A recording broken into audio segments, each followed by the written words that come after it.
I want to talk about a really cool tool for cleaning your keyboard. Over time, there's just a lot of gunk that accumulates in these little spaces between the keys that are really hard to clean.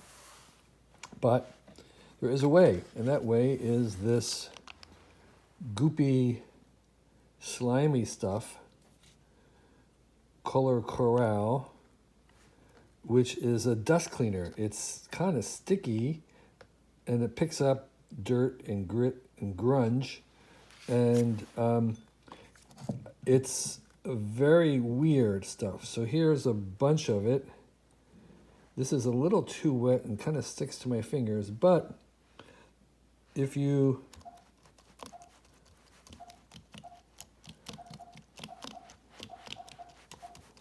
it will pick up everything, and it is quickly making this pretty